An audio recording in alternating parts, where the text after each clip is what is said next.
August 24 കത്തോലിക്ക സഭ വിശുദ്ധ ബർത്തലോമിയോ ശ്ലീഹായുടെ തിരുനാൾ ആഘോഷിക്കുന്നു.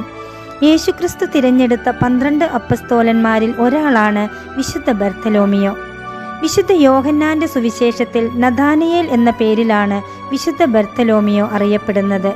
ഗലീലിയിലെ കാനാ സ്വദേശിയായ നഥായേലിനെ യേശുവിൻ്റെ അടുത്തേക്ക് കൂട്ടിക്കൊണ്ടുവന്നത് പീലിപ്പോസ് ശ്ലീഹയാണ്. വിശുദ്ധ യോഹന്നാന്റെ സുവിശേഷം 1-ാം അധ്യായം 46-47 തിരുവചനങ്ങൾ ഇപ്രകാരമാണ്: നഥാനയേൽ ചോദിച്ചു, നസ്രത്തിൽ നിന്ന് എന്തെങ്കിലും നന്മ ഉണ്ടാകുമോ? പീലിപ്പോസ് പറഞ്ഞു, വന്നു കാണുക.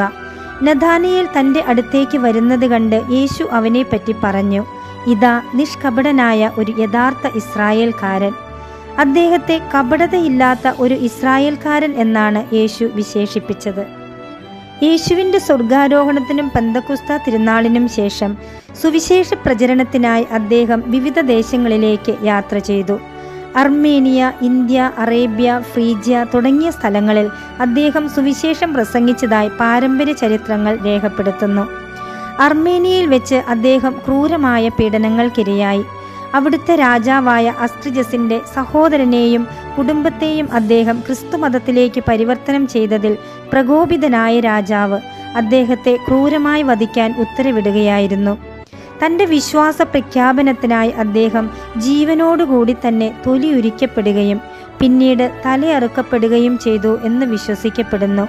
അതുകൊണ്ടാണ് അദ്ദേഹത്തിൻ്റെ ഐക്കണുകളിലും ചിത്രങ്ങളിലും ഈ ക്രൂരമായ മരണത്തിൻ്റെ പ്രതീകമായി ഒരു കത്തി കയ്യിൽ പിടിച്ചിരിക്കുന്നതായും കയ്യിൽ സ്വന്തം തോൽ പിടിച്ചിരിക്കുന്നതുമായ രീതിയിലും ചിത്രീകരിച്ചിരിക്കുന്നത്.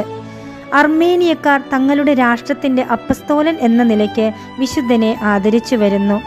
തോൽപ്പണി ചെയ്യുന്നവരുടെ മധ്യസ്ഥനായിട്ടാണ് കത്തോലിക്ക സഭ ഇദ്ദേഹത്തെ വണങ്ങുന്നത്. വിശുദ്ധ ബർത്തലോമിയോ ശ്ലീഹായുടെ മാധ്യസ്ഥം നമുക്കും യാചിക്കാം.